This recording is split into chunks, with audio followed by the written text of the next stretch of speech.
ನಮ್ಮ ದೇಶದಲ್ಲಿ ಭತ್ತ ತಳಿಗಳು ಎಷ್ಟು ಇದ್ವು ಅಂದರೆ ಒಂದು 70,000ಕ್ಕಿಂತ ಮೇಲೆ ಇದ್ವು. 80,000ಕ್ಕಿಂತ ಮೇಲೆ ತಳಿಗಳು ಇದ್ವು. ಸಣ್ಣ ವಾಲ್ಯ, ಜೋಲಗ, ಅಸೂಡಿ, ಪುಟ್ಟೆಗ್ಗೆ 13 ವರ್ಷ ಹುಡುಕಿದೆವು ಆ ಬೀಜ. ಈ ಸತಿ ಸಿಕ್ಕಿ ಬಂತು. ಯಾರೋ ಒಬ್ರು ರೈತರು ಒಂದು ಕಡೆ ಇಟ್ಟಿದ್ರು. ಭತ್ತದ ಬೀಜ ಹುಡುಕುದೇ ಕೆಲವು ವರ್ಷದ ಪ್ರಯತ್ನ ಆಗಿ. ಸೊ ಮುಂಚೆ ಹೇಗಿತ್ತಂದರೆ ನಮ್ಮ ದೇಶದಲ್ಲಿ ಪ್ರತಿ 40 ಕಿಲೋಮೀಟ್ರಿಗೆ ಭತ್ತದ ತಳಿ ಚೇಂಜ್ ಆಗ್ತಾ ಇತ್ತು. ಅದರೊಟ್ಟಿಗೆ ನಮ್ಮ ಭಾಷೆ, ನಮ್ಮ ಆಚರಣೆ ಎಲ್ಲ, ವೇಷಭೂಷಣ ಎಲ್ಲ ಚೇಂಜ್ ಆಗ್ತಾ ಇತ್ತು. ಒಂದು ಆಚೆ ಹೋಗ್ಬೇಕಾದ್ರೆ ಒಂದು ನದಿ ದಾಟಬೇಕಿತ್ತು. ಈ ಪರ್ಟಿಕ್ಯುಲರ್ ಗದ್ದೆ ಇದರಲ್ಲಿ ಈಗಲೇ ತೆನೆ ಹೊಡೆದಿದೆ. ಈ ಗದ್ದೆಗೂ ಆ ಗದ್ದೆಗೂ ಏನು ಡಿಫ್ರೆನ್ಸ್ ಅಂದರೆ, ಇದು ಲಾಸ್ಟ್ ಇಯರ್ ಹಾರ್ವೆಸ್ಟ್ ಆದಮೇಲೆ ಬಿದ್ದು ಮಳೆ ಬರ್ತಾ ಮೊಳಕೆ ಬಂದಂಥ ಗಿಡ. ಅದನ್ನು ನಾವು ತೆಗೆದು ನಟ್ಟಿ ಮಾಡಿದ್ದೇವೆ. ಯಾವಾಗೋದ್ರೂ ವಾಟರ್ ಮೆಲನ್ ಸಿಗುತ್ತೆ, ಯಾವಾಗೋದ್ರೂ ಆರೆಂಜ್ ಸಿಗುತ್ತೆ, ಇದಕ್ಕೆಲ್ಲ ಸೀಸನ್ ಇದೆ. ಇದು ಸಮ್ಮರ್ ಫ್ರೂಟು, ಇದು ವಿಂಟರ್ ಫ್ರೂಟು. ಸೊ ಅದನ್ನು ನೋಡಿ ನೀವು ಆಹಾರ ನಿಮ್ಮದು ಯೂಸ್ ಮಾಡಿ, ಮತ್ತು ನಿಮಗೆ ಬೇಡದ್ದೊಂದು ಕೆಲವಷ್ಟು ರೋಗ ಇದೆಲ್ಲ ಅಲ್ಲೇ ಸಾಲ್ವ್ ಆಗುತ್ತೆ.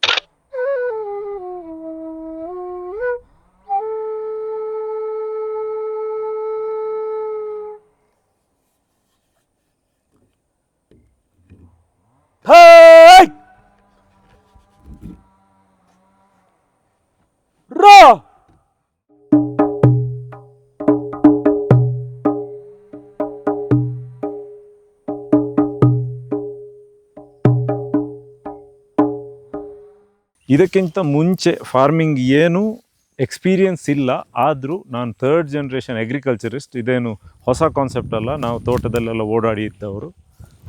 ಸೊ ಇದರ ವಿಚಾರ ಗೊತ್ತಿತ್ತು, but not organic natural farming. We have seen that in close range without knowing what it was. Engineering quit ಮಾಡಿ I decided to be a musician.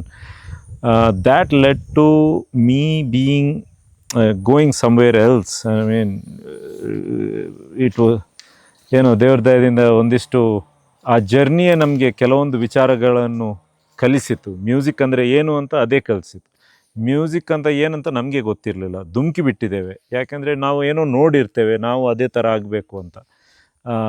ಆದರೆ ಇಲ್ಲಿ ಬಂದ ಕೂಡಲೇ ಆ ಥರ ಏನು ಕಾಣ್ತಾ ಇಲ್ಲ, ಬೇರೆಯೇ ಆಗುತ್ತೆ. ಲೀಸಲ್ಲಿ ಸ್ಟಾರ್ಟ್ ಮಾಡಿದ್ದು, ಈಗ ಓನ್ ಲ್ಯಾಂಡಲ್ಲಿ ಇಲ್ಲಿ ಕೃಷಿ ಮಾಡ್ತಾಯಿದ್ದೇವೆ. ಇಲ್ಲಿ ಬಂದು 3 ವರ್ಷ ಆಯ್ತು ಈಗ.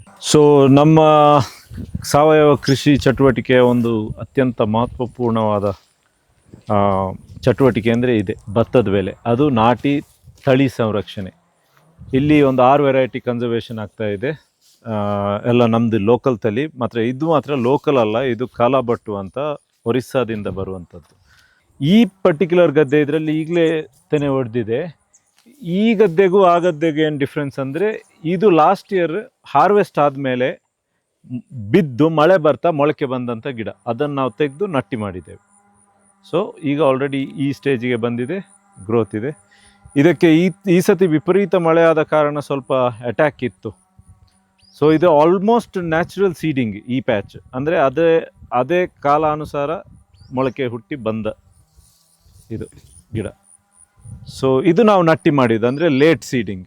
ಈ ಸತಿ ನಟ್ಟಿ ಟ್ರಾನ್ಸ್ಪ್ಲಾಂಟ್ ಮೆಥಡ್ ಮಾಡಿದ್ದೇವೆ. ಒಂದು ಲೇಟ್ ಸೀಡಿಂಗ್ ಮಾಡಿ, ಒಂದು ಜುಲೈ ಸೀಡಿಂಗ್ ಮಾಡಿ ಆಗಸ್ಟ್ಗೆ ನಟ್ಟಿ ಮಾಡಿತ್ತು. ಇದು ಯಾವುದಿದು? ಇದು ಅಸೂಡಿ ಅಂತ. ಇದು ನಮ್ಮ ಪಾರ್ಟಿದು ರೆಡ್ ರೈಸ್ ಅಸೂಡಿ, ಕಾಲಾಬಟ್ಟು ಅಸೂಡಿ. ಅದು ಬಿಟ್ಟರೆ ನೆರೆಗೋಳಿ ಅಂತ ಒಂದಿದೆ, ಅಂದರೆ ಫ್ಲಡ್ ರೆಸಿಸ್ಟೆಂಟ್, 40 ದಿನ ಫ್ಲಡ್ಡಲ್ಲಿ ಇರುವಂಥದ್ದು. ಅದು ಬಿಟ್ಟರೆ ಕರ್ದಡಿ ಅಂತ ಒಂದಿದೆ. ಕರ್ದಡಿ ನಾವು ಬಂದು ಒಂದು 13 ವರ್ಷ ಹುಡುಕಿದೆವು ಆ ಬೀಜ. ಈ ಸತಿ ಸಿಕ್ಕಿ ಬಂತು. ಯಾರೋ ಒಬ್ರು ರೈತರು ಒಂದು ಕಡೆ ಇಟ್ಟಿದ್ರು. ಅದಾದಮೇಲೆ ಬುಡ್ಡ ಅಂತ ಹೇಳುವ ಒಂದು ವೆರೈಟಿ ಇದೆ, ಕೊರ್ರಗ ಅಂತ ಹೇಳುವ ಒಂದು ವೆರೈಟಿ ಇದೆ. ಇಷ್ಟು ವೆರೈಟಿ ಇದೆ. ಇದೆಲ್ಲದು ಒಂದೇ ಟೈಮ್ನಲ್ಲಿ ನೀವು ಹಾಕುವಂತ? ಹಾಂ, ನಾವು ಎಲ್ಲ ಇದೊಂದು ಬಿಟ್ಟರೆ ಬಾಕಿ ಎಲ್ಲವೂ ಒಂದೇ ಟೈಮಲ್ಲಿ ಬೀಜ ಹಾಕಿ ನಟ್ಟಿ ಮಾಡಿದ್ದು. ಎಲ್ಲ ಲೋಕಲ್ ನಮ್ಮ ತೀರ್ಥಹಳ್ಳಿ. ಒಂದು ನೆರೆಗೋಳಿ ಅಂತ ಹೇಳುವುದು ಫ್ಲಡ್ ರೆಸಿಸ್ಟೆನ್ಸ್. ಸೊ ಬೇರೆ ಬೇರೆ ವೆರೈಟಿ ಇದೆ, 6 ವೆರೈಟಿ ಇದೆ. ಬುಡ್ಡ ಇದೆ, ನೆರೆಗೋಳಿ ಇದೆ, ಮತ್ತು ಕೊರ್ರಗ ಇದೆ, ಅಸೂಡಿ ಇದೆ. ನಮ್ಮ ದೇಶದಲ್ಲಿ ಭತ್ತ ತಳಿಗಳು ಎಷ್ಟು ಇದ್ವು ಅಂದರೆ, ಒಂದು 70,000ಕ್ಕಿಂತ ಮೇಲೆ ಇದ್ವು. 80,000ಕ್ಕಿಂತ ಮೇಲೆ ತಳಿಗಳು ಇದ್ವು ಒಂದು ಕಾಲದಲ್ಲಿ. ಬರ್ತಾ 1990ರ ದಶಕದ ನಂತರ ವಿನಾಶ ಸ್ಟಾರ್ಟ್ ಆಗಿ ಈಗ ಹಬ್ಬ ಅಂದರೆ ಒಂದು 1000 ತಳಿ ಸಿಗ್ಬೋದು. 80,000 ಇಲ್ಲಿ 1,000 ಇಲ್ಲಿ. ಸೊ ಆ ಹಂತಿಗೆ ಬಂದಿದ್ದೇವೆ ಈಗ. ಅದು ಕೃಷಿ ವಿಚಾರ, ಅದು ಮಾತಾಡಲಿಕ್ಕೆ ಹೋದರೆ ತುಂಬ ವಿಚಾರ ಮಾತಾಡಬೇಕಾಗತ್ತೆ. ಈಗ ಇಲ್ಲಿ ನಮ್ಮದು ಸ್ಟೋರಿ ಏನಂದರೆ, ಇಲ್ಲಿ ಬಂದು ಹಿರಿಯರ ಹತ್ರ ಮಾತಾಡಿ ಕೇಳಿದ್ದು, ಇಲ್ಲಿ ಏನು ಬೆಳೀತಾ ಇದ್ರಿ ನೀವು ಮುಂಚೆ? ಆಗ ಅವ್ರು ಹೇಳಿದರು, ಭತ್ತ ಬೆಳೀತಾ ಇದ್ವಿ, ನಮ್ಮ ಕಬ್ಬು ಬೆಳೀತಾ ಇದ್ವಿ, ಆಲೆಮನೆಗಳಿವು ಇತ್ತು, ಭತ್ತ ಆದಮೇಲೆ ಬೇರೆ ಅನ್ಯ ಏನು ಬೇರೆ ಕ್ರಾಪ್ ಇತ್ತು ಅದು. ಸೊ ಯಾವ ಭತ್ತ ಅಂತ ಕೇಳಿದಾಗ ಸಣ್ಣ ವಾಲ್ಯ, ಜೋಲಗ, ಅಸೂಡಿ, ಪುಟ್ಟೆಗ್ಗೆ ಇಂಥದ್ದೆಲ್ಲ ಕೇಳಿ ಬಂತು. ಮಾತ್ರ ಆಚೆ ಈಚೆ ನೋಡಿದರೆ ಯಾವುದೂ ಇಲ್ಲ, ಎಲ್ಲ ವಿನಾಶ ಆಗಿಬಿಟ್ಟಿದೆ. ಯಾರ ಹತ್ರನೂ ಇಲ್ಲ, ಎಲ್ಲ ಹೊಸ ತಳಿಗಳು ಏನು ರಿಲೀಸ್ ಆಗಿವೆ ಅವನ್ನು ಮಾಡ್ತಾ ಇದ್ದಾರೆ. ಸೊ ಭತ್ತದ ಬೀಜ ಹುಡುಕೋದೇ ಕೆಲವು ವರ್ಷದ ಪ್ರಯತ್ನ ಆಗಿತ್ತು. ಮತ್ತು ಅಲ್ಲಿಂದ ಇಲ್ಲಿಂದ ಕಾಲಾನುಸಾರವಾಗಿ ಒಂದೊಂದೇ ಕೈಗೆ ಬಂತು. ಈಗ ಅದನ್ನೆಲ್ಲ ಇಲ್ಲಿ ಮಾಡ್ತಾ ಇದ್ದೇವೆ. ಸೊ ಇದರಲ್ಲಿ ನೋಟಿಸ್ ಏನು ಮಾಡಬೇಕಂದ್ರೆ, ಈ ವಿಪರೀತ ಮಳೆ ಈ ಸತಿ.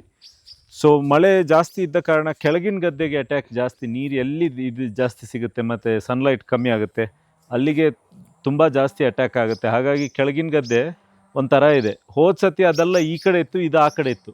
ಇದ್ರ ಸ್ಟೋರಿನೂ ಹಾಗೆ ಇತ್ತು. ಅದಲ್ಲದೆ ಇದು ಹೊಸ ಜಮೀನು, ಹಾಳ್ಬಿಟ್ಟು ಜಮೀನು ನಾವು ರೆಡಿ ಮಾಡ್ತಾ ಇರೋದು, ಅದೊಂದು ಚಾಲೆಂಜ್ ಬೇರೆ. ಒಂದು ವರ್ಷ ಇಡೀ ನೀರು ನುಗ್ಗಿ ಬಂತು, ಮತ್ತು ಚಾನಲೆಲ್ಲ ಮಾಡಿದ್ವಿ. ಈ ಪ್ರೋಗ್ರೆಸ್, ಅಭಿವೃದ್ಧಿ ಅನ್ನೋದು ಅದು ಒಂದು ಬೇರೆಯೇ ದೃಷ್ಟಿಕೋನದಿಂದ ನೋಡಲಿಕ್ಕೆ ಸ್ಟಾರ್ಟ್ ಮಾಡಿದ್ವಿ. ಏನಿದ್ರೆ ಇದ್ದದ್ದನ್ನು ಶೋಷಣೆ ಮಾಡಿ ಬೇರೆ ಏನೋ ತಂದು ಒಂದು ಪ್ರಾಬ್ಲಮಲ್ಲಿ ಸಾಲ್ವ್ ಮಾಡುವಾಗ 10 ಪ್ರಾಬ್ಲಮ್ ಹುಟ್ಟು ಹಾಕಿಸಿ, ಆ 10 ಪ್ರಾಬ್ಲಮ್ ಸಾಲ್ವ್ ಮಾಡಲಿಕ್ಕೆ ಹೋಗಿ 100 ಪ್ರಾಬ್ಲಮ್ ಹುಟ್ಟು ಹಾಕಿಸಿ ಇದೇ ಸೈಕಲಲ್ಲಿ ಹೋಗ್ತಾ ಇದೆ. ಇದು ಮಾಡಿದ್ರೇ ನಮಗೆ ಒಂದು ನೆಮ್ಮದಿ, ನಾವು ಶ್ರೇಷ್ಠ ಜನಾಂಗ ಅಂತ. ಇದೆಲ್ಲ ಬೇಕಾ ಅಂತ ಒಂದು ಕ್ವೆಶ್ಚನ್. ಇದು ಇಲ್ಲದೆ ಜೀವನ ಅಂತ ಯೋಚಿಸ್ಬೋದಾ?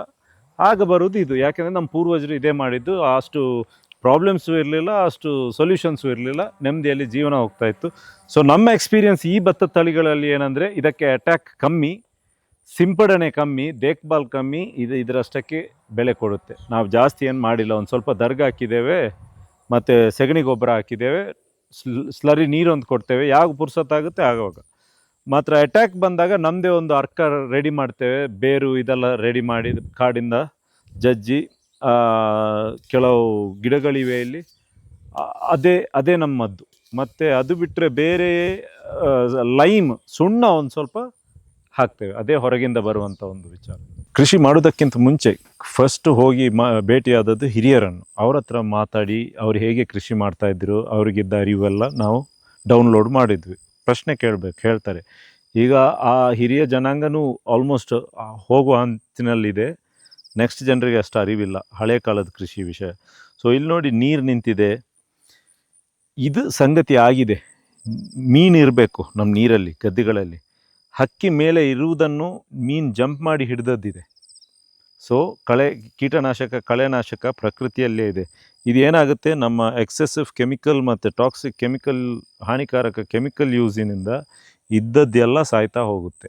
ಮತ್ತು ಮೆಷಿನ್ ಫಾರ್ಮಿಂಗಲ್ಲೂ ಅಷ್ಟೇ.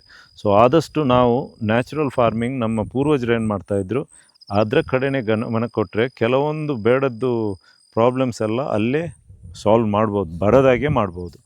ಮಾತ್ರ ಎಕನಾಮಿಕ್ಸ್ ಟ್ಯಾಲಿ ಆಗಲ್ಲ ಸ್ಟಾರ್ಟಿಂಗಿಗೆ. ಎಲ್ಲರೂ ಇಳುವರಿ ಅಂತ ಮಾತಾಡ್ತಾರೆ. ಮಾತ್ರ ಅಷ್ಟು ಪುರ್ಸೊತ್ತು ನಿಮ್ಮ ಹತ್ರ ಇರಬೇಕು. ಒಂದು 2-3 ವರ್ಷ ಆದರೆ ನೀವು ಸ್ವಲ್ಪ ಕಷ್ಟಪಟ್ಟು ನಿಮ್ಮ ಲೈಫ್ ಸ್ಟೈಲನ್ನು ಕಮ್ಮಿ ಮಾಡಿದರೆ 3ನೇ ವರ್ಷದ ನಂತರ ಸಾವಯವ ಕೃಷಿ, ಸಹಜ ಕೃಷಿಯಲ್ಲಿ ನಿಮಗೆ ಉತ್ತಮ ಒಂದು ಮಣ್ಣಿನ ಪರಿವರ್ತನೆಯಾಗಿ ನಿಮಗೆ ಬೆಳೆ ಸಿಗೋದಂತೂ ಖಂಡಿತ. So for so good. ಇವತ್ತಿನ ನಮ್ಮ ಗುರಿ ಏನಿತ್ತಂದರೆ 3 ವರ್ಷದಲ್ಲಿ ಒಂದು ಕಲ್ಟಿವೇಬಲ್ ಲೆವೆಲ್ಗೆ ತರಬೇಕು. ಗದ್ದೆ ತುಂಬ ಹಾಳಾಗಿತ್ತು ಇಲ್ಲಿ. ಸೊ ಅಷ್ಟು ತಂದಿಟ್ಟಿದ್ದೇವೆ. ಡಿಮಾರ್ಕೇಷನ್ ಎಲ್ಲ ಕರೆಕ್ಟ್ ಆಗಿದೆ, ಫೆನ್ಸಿಂಗ್ ಆಗಿದೆ. ಸೊ ಇನ್ನು ನಮ್ಮ ರಿಯಲ್ ಕೃಷಿ ಚಟುವಟಿಕೆ ಇಲ್ಲಿಂದ ಸ್ಟಾರ್ಟ್ ಆಗುವಂಥದ್ದು 3 ವರ್ಷದ ನಂತರ.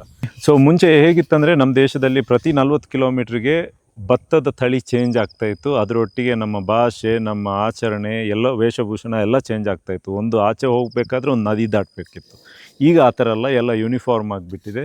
ಸೊ ಆ ರೀಜನಲ್ಲಿ ಆ ತಳಿಗಳನ್ನು ಯಾಕೆ ಬೆಳೆದಿದ್ರೆ ಅಂದರೆ 2 ಕಾರಣ ಇರೋದು. ಒಂದು, ಆ ನ್ಯಾಚುರಲಿ ಆ ಸರೌಂಡಿಂಗಲ್ಲಿ ಅದು ಒಳ್ಳೆಯ ರೀತಿಯಿಂದ ಮೇಳೆ ಬರ್ತಾಯಿತ್ತು. ನೆಕ್ಸ್ಟ್, ಅದನ್ನು ನಾವು ಆಹಾರವಾಗಿ ಉಪಯೋಗಿಸಿದರೆ ಆ ನ್ಯಾಚುರಲ್ ಸರೌಂಡಿಂಗಲ್ಲಿ ನಮಗೆ ಅದು ನಮ್ಮ ದೇಹಕ್ಕೆ ಒಳ್ಳೆಯದಾಗುತ್ತೆ. ಸೊ ಆ ದೃಷ್ಟಿಕೋನದಿಂದ ಗೋ ಲೋಕಲ್ ಅಂತ ಹೇಳೋದು ಅದೇ. ನೀವು ಈಗ ಇಲ್ಲಿದ್ದು ಖರ್ಜೂರ ತಿನ್ನಬೇಕಂತ ಮನಸ್ಸಾದರೆ ಇವತ್ತು ಸಿಗುತ್ತೆ, ಅದು ಬೇರೆ ವಿಷಯ. ಅದು ಇಲ್ಲಿದ್ದು ಫುಡ್ ಅಲ್ಲ, ಅದು ಬೇರೆ ಕಡೆದು ಫುಡ್. ಅಲ್ಲಿದ್ದಾಗ ತಿನ್ನಬೇಕು. ಇಲ್ಲಿ ಇದ್ದದ್ದು ಈಗ ಔಟ್ ಆಫ್ ಸೀಸನ್ ತಿನ್ನುವ ಒಂದು ಕಾರ್ಯಕ್ರಮ ಇದೆ. ಯಾವಾಗ ಹೋದರೂ ವಾಟರ್ ಮೆಲನ್ ಸಿಗುತ್ತೆ, ಯಾವಾಗಾದರೂ ಆರೆಂಜ್ ಸಿಗುತ್ತೆ, ಇದಕ್ಕೆಲ್ಲ ಸೀಸನ್ ಇದೆ. ಇದು ಸಮ್ಮರ್ ಫ್ರೂಟು, ಇದು ವಿಂಟರ್ ಫ್ರೂಟು. ಸೊ ಅದನ್ನು ನೋಡಿ ನೀವು ಆಹಾರ ನಿಮ್ಮದು ಯೂಸ್ ಮಾಡಿ, ಮತ್ತು ನಿಮಗೆ ಬೇಡದ್ದೊಂದು ಕೆಲವಷ್ಟು ರೋಗ ಇದೆಲ್ಲ ಅಲ್ಲೇ ಸಾಲ್ವ್ ಆಗುತ್ತೆ. ಸೀಸನಲ್ ಈಟಿಂಗ್ ಹ್ಯಾಬಿಟ್ ಹಿಡೀರಿ. ಮತ್ತು ನಮ್ಮ ಸ್ಟೇಪಲ್ ಫುಡೇ ಚೇಂಜ್ ಆಗಿದೆ ಇವತ್ತಿನ ಮಟ್ಟಕ್ಕೆ ನೋಡಿದರೆ. ಚಿಕನ್, ಮಟನ್ ಮತ್ತು ನಾನ್ ವೆಜ್ ಇದು ಸ್ಟೇಪಲ್ ಫುಡ್ ಆಗಿಬಿಟ್ಟಿದೆ. ಮುಂಚೆ ಆ ಥರ ಇರಲಿಲ್ಲ. ಅಂಥ ಸೇವನೆ ಮಾಡ್ತಾ ಇದ್ದವರು ಯೋಧರು ಮಾತ್ರ, ಅವರು ಯುದ್ಧ ಭೂಮಿಯಲ್ಲಿ ಇದು ಮಾಡ್ತಾಯಿದ್ದು. ಸೊ ನಾವು ಅದನ್ನು ಸ್ಟೇಪಲ್ ಫುಡ್ ಮಾಡಿದ್ದೇವೆ. ಮುಂಚೆ ಹಾಗೆ ಇರಲಿಲ್ಲ.